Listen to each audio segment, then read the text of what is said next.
Nah, saudaraku, apa itu integritas? Disinggung saja di tempat kita, seringkali kita mendengar tentang khotbah ini. Nah, saya coba mereview kembali saudara apa saja yang sudah pernah kita bahas, apa sih definisi daripada integritas. Mari kita lihat next slide. Saya pakai kata next adalah kongruen. Kongruen itu tuh dalam bahasa matematika itu adalah suatu bentuk bangun yang sebangun. Ya, jadi mau letaknya diputar gimana pun yang namanya kongruen itu sama. Nah jadi kongruen itu adalah maksudnya apa? Keselarasan 4P. Keselarasan perasaan, pikiran, perkataan, dan perbuatan. Nah next. Jadi apa yang ada di hati itu sesuai dengan yang di luar. Dan apa yang terungkap di luar itu sesuai dengan di hati. Problemnya yang terjadi adalah dalam laut dapat diukur, dalam hati siapa tahu. Jadi masalah integritas itu masalah murni hanya yang bersangkutan dan Tuhan yang tahu. Makanya kenapa Daud bilang bahwa ujilah aku ya Tuhan. Karena bahkan kita sendiri pun kadang-kadang tidak tahu apakah kita itu berintegritas atau tidak. Karena hanya Tuhan yang tahu isi hati kita yang terdalam. Nah saudara, integritas bukan tampilan luar. Bukan berarti seseorang rajin. Seperti di atas mimbar, pelayan di atas mimbar, seorang WL, seorang pengkhotbah. Lalu kemudian di dalam hatinya bersih. Tidak saudara, karena yang di luar itu yang kelihatan. Tetapi sebetulnya yang di luar ini dibangun dari yang di dalam. Nah itu integritas. Saudaraku, kita menghadapi tantangan-tantangan integritas. Next. Berapa kali kita pernah melakukan sesuatu yang pada saat itu kita akhirnya mengatakan beberapa hal ini. Sebenarnya saya tidak mau melakukan hal ini. Sebagai contoh, saya pernah marah sama istri saya. Marahnya meledak-ledak banget. Dan kemudian setelah itu saya ngomong, sebenarnya saya tidak mau melakukan hal ini. Next, saya terpaksa melakukan hal ini karena ya kebutuhan, karena hal-hal yang mendesak. Sebetulnya saya tidak mau jadi pencuri. Ya kalau ada pencuri ketangkap, kalau ditanya, kemungkinan dia akan mengatakan saya terpaksa melakukan hal ini karena apa? Kebutuhan mendesak. Tidak ada orang yang bisa membantu saya. Lalu kemudian next, tidak terpikirkan kalau saya bisa melakukan hal ini. Suatu hari saya pernah, saya mesti belajar dari hal emosi saudara. Ya kan kita kalau khotbah jangan yang bagus-bagus saja. Sisi sesuatu ya kita harus ngaku apa adanya. Saya perlu menata diri saya terkait tentang emosi. Saya suka gampang tersulut gitu, sumbu pendek saudara ya. Jadi kadang-kadang saya itu bisa marah sama anak saya. Itu kalau ada sesuatu yang saya sudah ingatkan beberapa kali. Nah kadang-kadang saya bisa marah itu dengan nada yang tinggi dan keras gitu. Tapi saya coba jaga kata-kata saya, jangan sampai pakai kata-kata kebun binatang dan lain sebagainya. Saya mencoba menjaga itu. Nah biasanya setelah saya marah, saya langsung bilang tidak terpikirkan kalau saya bisa melakukan hal ini. Maksudnya itu bisa emosi gitu, marah. Nah beberapa banyak orang yang melakukan bahkan tindakan-tindakan kriminal. Saya pernah bekerja di satu perusahaan yang memerlukan banyak kasir. Beberapa kali ketangkap kasir melakukan hal-hal yang tidak boleh dilakukan.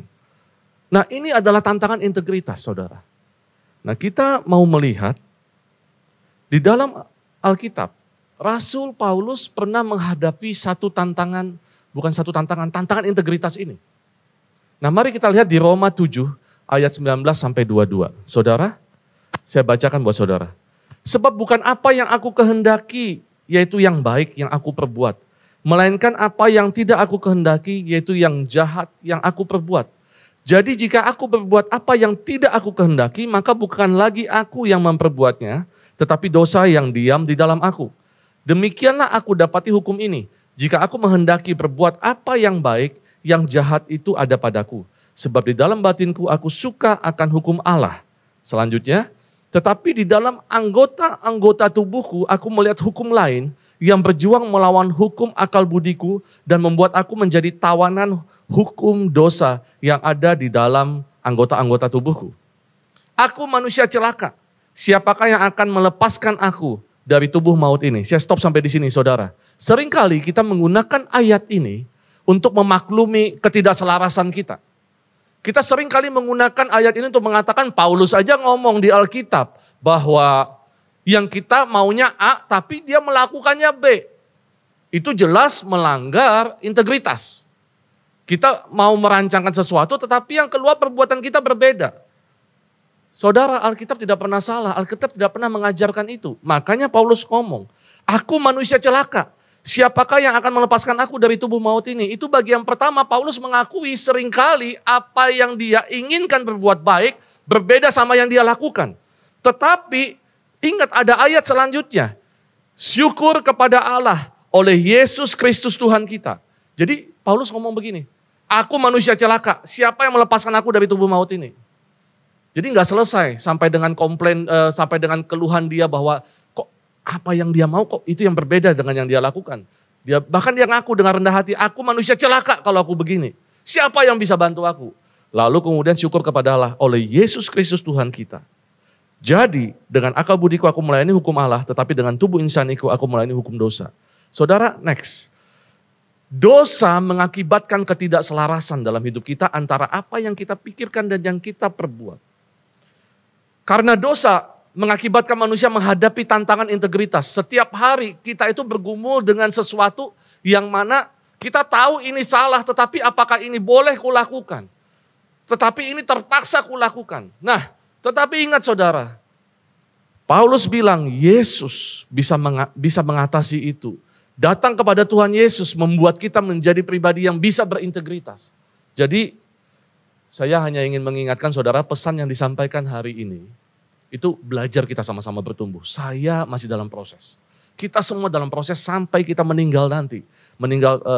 Menyelesaikan tugas kita di muka bumi ini, menghadap kepada Bapa di surga. Kita belajar menghadapi ujian ini. Tetapi ingat saudara, kita perlu saling mengingatkan. Kita perlu menyadari bahwa hanya datang kepada Yesus itu tetap membuat kita selalu ingin menjadi pribadi yang terus berintegritas. Nah, saudara, saya coba mengambil beberapa contoh kasus. Ada 2 kasus yang saya angkat di sini. Yang pertama adalah Yusuf di rumah Potifar. Saudara pasti sudah tahu kejadian ini. Mari kita ambil cuplikan adegannya. Ya saudara ya, dari Kejadian 39 ayat 7 sampai dengan ayat yang ke-12. Saya bacakan dengan saudara. Selang beberapa waktu istri tuannya memandang Yusuf dengan birahi. Lalu katanya, marilah tidur dengan aku. Tetapi Yusuf menolak dan berkata kepada istri tuannya itu, dengan bantuanku, tuanku itu tidak lagi mengatur apa yang ada di rumah ini, dan ia telah menyerahkan segala miliknya kepada kekuasaanku. Bahkan di rumah ini ia tidak lebih besar kuasanya daripadaku, dan tiada yang tidak diserahkannya kepadaku selain daripada engkau, sebab engkau istrinya. Nah saya coba kuningi saudara. Bagaimanakah mungkin aku melakukan kejahatan yang besar ini dan berbuat dosa terhadap Allah? Lihat, Yusuf ketika digodain untuk tanda petik berselingkuh dengan istri majikannya, dia bilang, dia menjelaskan bagaimana karyanya dia dan bagaimana majikannya percaya sama dia. Tetapi lihat, bagaimana mungkin aku melakukan kejahatan yang besar ini dan berbuat dosa terhadap Allah? Lihat, perbuatan salah itu berdosanya bukan kepada majikan saja, tetapi terlebih lagi adalah kepada Allah. Luar biasa. Nah lanjut, walaupun dari hari ke hari perempuan itu membujuk Yusuf, Yusuf tidak mendengarkan bujukannya itu untuk tidur di sisinya dan bersetubuh dengan dia. Jadi tidak sekali kejadiannya, berkali-kali dibujuk. Tetapi ada satu adegan paling heboh waktu itu. Pada suatu hari masuklah Yusuf ke dalam rumah untuk melakukan pekerjaannya. Sedangkan dari seisi rumah itu seorang pun tidak ada di rumah. Enggak ada siapa-siapa, hanya Yusuf. Lalu perempuan itu memegang baju Yusuf sambil berkata, marilah tidur dengan aku. Tetapi Yusuf meninggalkan bajunya di tangan perempuan itu dan lari keluar. Saudara, pertama digoda, enggak mempan pakai serangan fajar saudara. Bak, langsung ketika tidak ada siapa-siapa. Yusuf masih muda, Anda tahu kalau orang muda, seperti apa gejolak jiwanya, tetapi saat itu Yusuf meninggalkannya, lari dari itu. Saudara, itu kasus yang pertama, Yusuf di tengah-tengah kondisi seperti itu, dia mesti memilih, dia tetap memilih untuk menjaga kemurniannya. Nah, saudara, kasus kedua, kesempatan Daud untuk membunuh Saul. Saudara tahu bahwa Saul mengejar Daud karena dia iri, merasa disaingi oleh Daud. Padahal Daud ini dianggap sudah seperti anak sendiri. Dikejar-kejar, tetapi ada 2 kali kesempatan Daud bisa membunuh Saul. Nah, saya ambil cuplikan adegan, yaitu ketika kejadian, ketika Daud kali kedua kesempatan itu. Ya, kesempatan kali kedua. Mari kita lihat di 1 Samuel 26 ayat 7-12. Datanglah Daud dengan Abisai kepada rakyat itu pada waktu malam, dan tampaklah di sana Saul berbaring tidur di tengah-tengah perkemahan, dengan tombaknya teracung di tanah pada sebelah kepalanya. Sedang Abner dan rakyat itu berbaring sekelilingnya. Lalu berkatalah Abisai kepada Daud, pada hari ini Allah telah menyerahkan musuhmu ke dalam tanganmu. Oleh sebab itu izinkanlah kiranya aku menancapkan dia ke tanah dengan tombak ini. Dengan 1 tikaman saja, tidak usah dia aku tancapkan 2 kali. Jadi Abisai, timnya daripada Daud minta izin. Nah itu, udah nggak usah lu bos, gua aja. Apa kata Daud? Tetapi kata Daud kepada Abisai, jangan musnahkan dia. Sebab siapakah yang dapat menjamah orang yang diurapi Tuhan dan bebas dari hukuman? Selanjutnya, lagi kata Daud, demi Tuhan yang hidup, niscaya Tuhan akan membunuh dia. Entah karena sampai ajalnya dan ia mati. Entah karena ia pergi berperang dan hilang lenyap di sana. Kiranya Tuhan menjauhkan daripadaku untuk menjamah orang yang diurapi Tuhan. Ambillah sekarang tombak yang ada di sebelah kepalanya dan kendi itu. Dan marilah kita pergi. Kemudian Daud mengambil tombak dan kendi itu dari sebelah kepala Saul. Lalu mereka pergi. Tidak ada yang melihatnya. Ingat, tidak ada yang melihatnya, tidak ada yang mengetahuinya, tidak ada yang terbangun sebab sekaliannya tidur. Karena Tuhan membuat mereka tidur nyenyak. Saudaraku,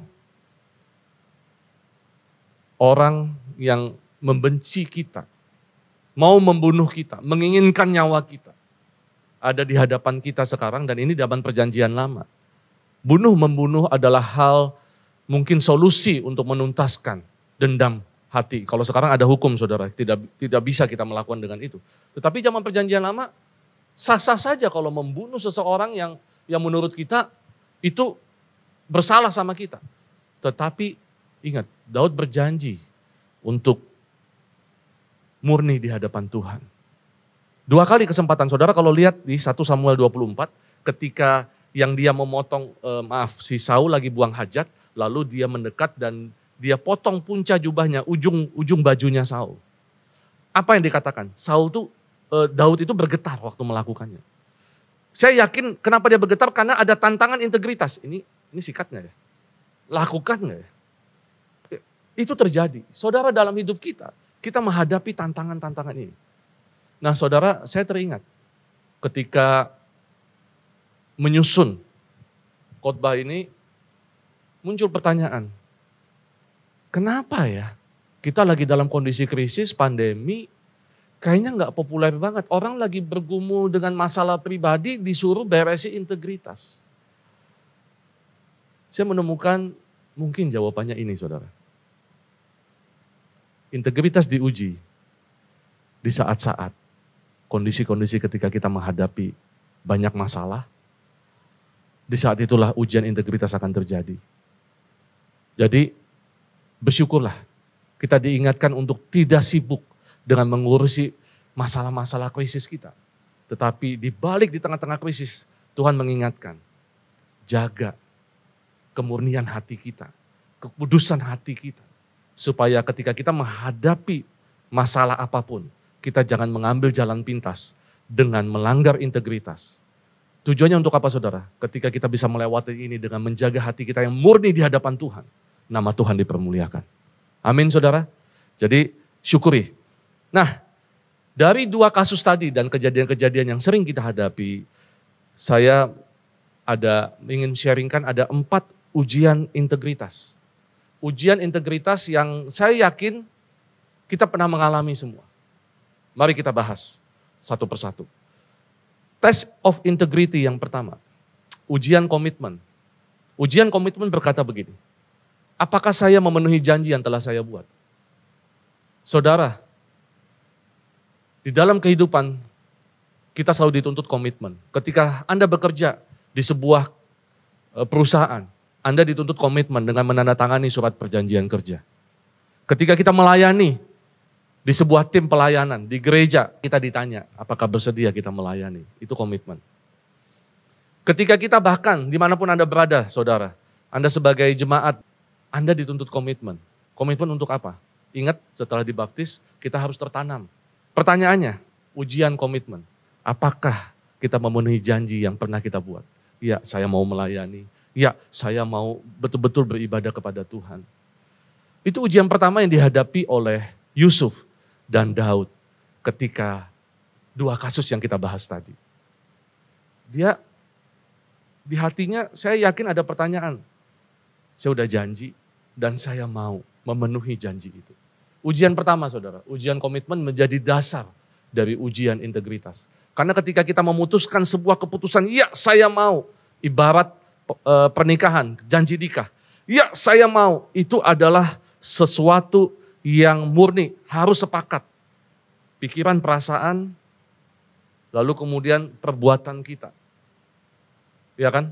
Harus selaras. Nah, ujian yang kedua. Nah ini saudara. Dari ujian yang pertama kita lari ke ujian yang kedua. Ujian yang kedua, test of integrity yang kedua adalah ujian kerahasiaan. Apa yang saya lakukan ketika saya sendirian atau ketika orang lain tidak ada yang mengetahui? Saudara, integritas diuji bukan di depan orang. Kita di depan orang kita bisa pura-pura. Tetapi ketika kita sendirian, hanya kita bersama Tuhan. Apa yang kita lakukan? Saya tidak mengungkit sebuah kasus di mana tempat saya bekerja dulu. Tetapi ini kejadian. Seorang kasir bertanggung jawab untuk menjaga petty cash, menjaga kas daripada hasil tagihan atau pembayaran daripada konsumen. Mungkin tidak pernah diaudit, mungkin tidak pernah dilakukan pemeriksaan. Dan ketika satu lembar uang ditarik tidak ada yang tahu. Tetapi Tuhan tahu. Saya sering keluar kota. Bapak Ibu, khususnya Bapak-Bapak, ketika Anda tugas keluar kota, di kamar sendirian, apa yang dibuka di laptop Anda? Apa yang dibuka di channel TV Anda? Apalagi kalau Anda sedang berada di luar negeri. Ketika kita sendirian, ingat, ujian integritas. Tuhan melihat, yang lain gak lihat, istri kita gak lihat, anak kita gak lihat. Tuhan melihat. Apalagi pendeta kita gak lihat tuh, tapi Tuhan melihat. Itu yang dipegang oleh Yusuf ketika digoda. Itu yang dipegang oleh Daud ketika dia apakah memutuskan untuk membunuh Saul atau tidak. Ujian yang ketiga. Ujian kesempatan.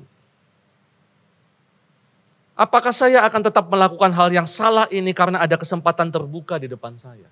Saudara, kenapa saya bilang apa hal yang salah ini? Semua orang tahu mencuri atau ngambil uang, kalau Anda jadi kasir ngambil uang yang bukan hak kita itu salah. Dan saya yakin nalarnya berkata ini salah. Tapi ujian integritas diuji. Apakah saya akan tetap melakukan hal yang salah ini karena ada kesempatan terbuka di depan saya? Nggak ada yang tahu.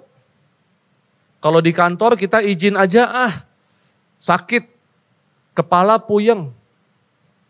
Yang bisa merasakan sakit kepala cuma Anda. Anda tahu kalau bohong itu salah. Tetapi apakah kita tetap lakukan? Itu ujian kesempatan, saudara. Ya, ujian kesempatan.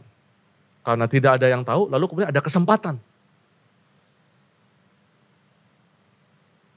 Ketika kesempatan datang, cek kalau itu salah, ingat, jangan lakukan. Yang keempat, ini sering juga. Ini ujian 1, 2, 3, 4 ini satu kesatuan, saudara.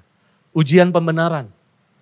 Apakah saya akan tetap melakukan hal yang salah ini karena saya memiliki alasan yang tepat untuk melakukannya? Seorang kasir, dia tahu bahwa dia komitmen untuk menjaga uang perusahaan. Uang yang masuk, pembayaran daripada konsumen pembeli.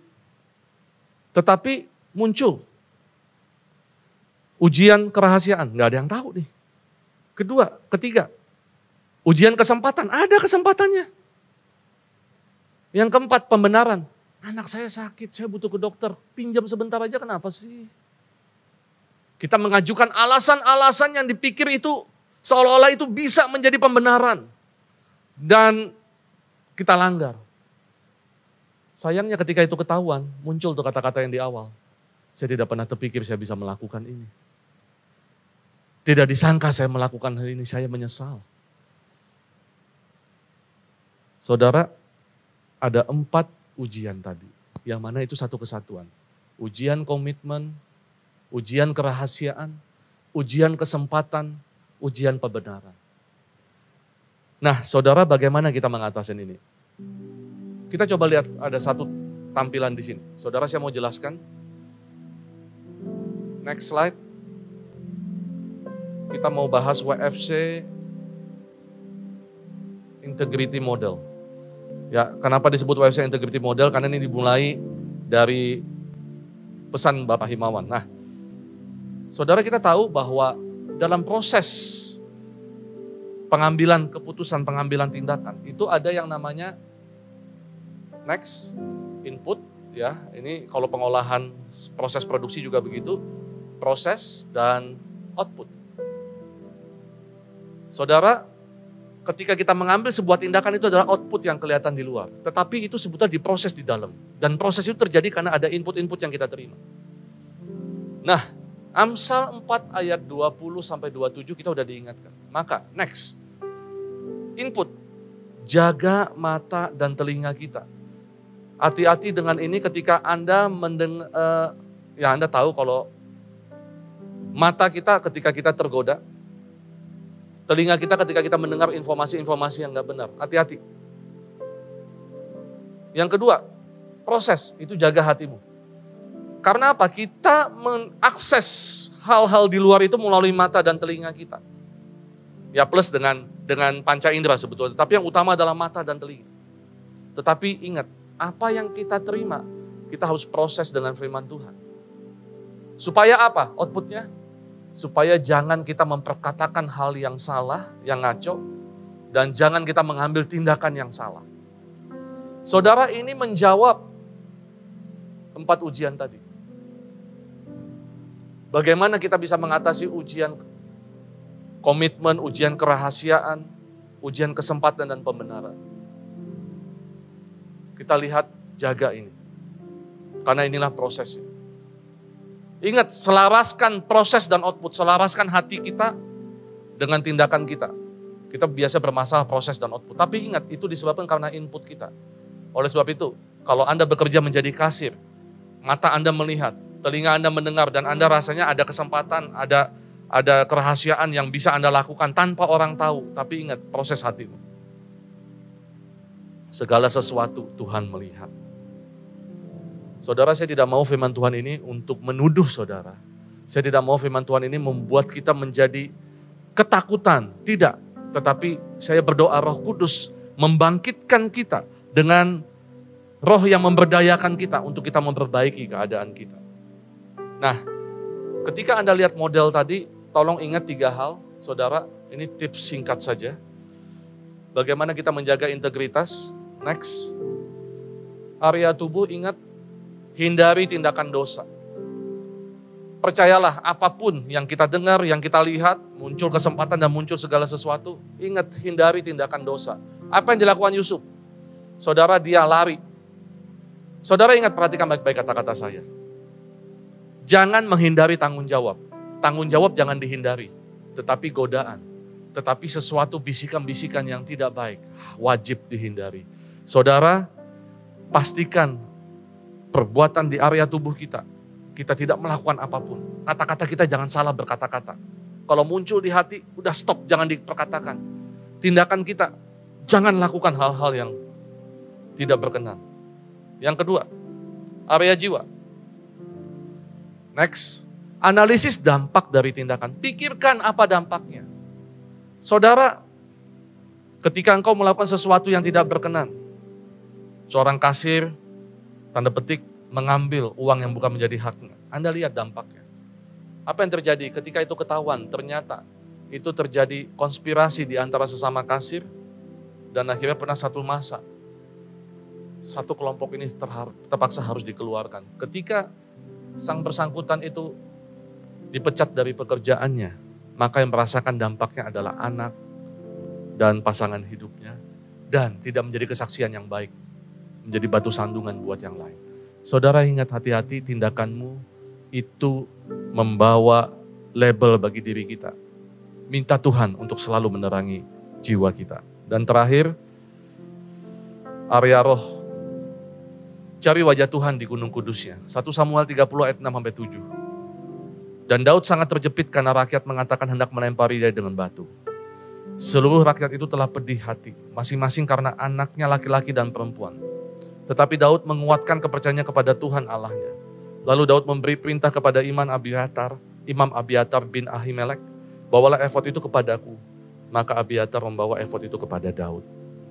Saudara, semua yang kita pelajari tadi, kita bisa proses dengan nalar kita. Tetapi ingat, hanya di Gunung Kudus Tuhan, Tuhan bisa melakukan restorasi di roh dan jiwa hati kita. Saudara, 1 menit saya mau cerita. Di bulan Januari, kurang lebih 2-3 minggu saya diproses terkait integritas ini. Saya berdiskusi dengan Bapak Himawan terkait pekerjaan khususnya. Bagaimana dengan pekerjaan saya?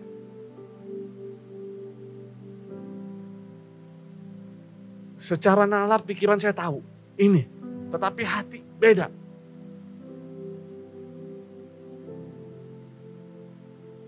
Tetapi jujur saudara, 4 ujian tadi, itu bergeming terus di hati saya.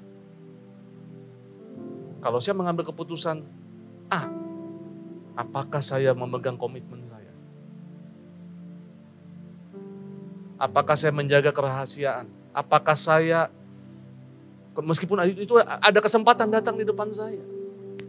Dan ada pembenaran. Seolah-olah ketika saya memutuskan keputusan satu ini, itu adalah hal yang benar. Apa yang saya lakukan, saya nggak bisa mikir. Saya berdoa, saya ngambil puasa. Saya cuma bisa nyembah Tuhan. Saya minta perlindungan secara rohani, maksudnya adalah jangan sampai salah ngambil keputusan. Dan Tuhan baik saudara. Dia memberikan keputusannya yang terbaik buat saya. Engkau bergumul saat ini, apapun, pelayanan, pekerjaan, bisnis usahamu, ambillah keputusan dengan mengingat 4 ujian.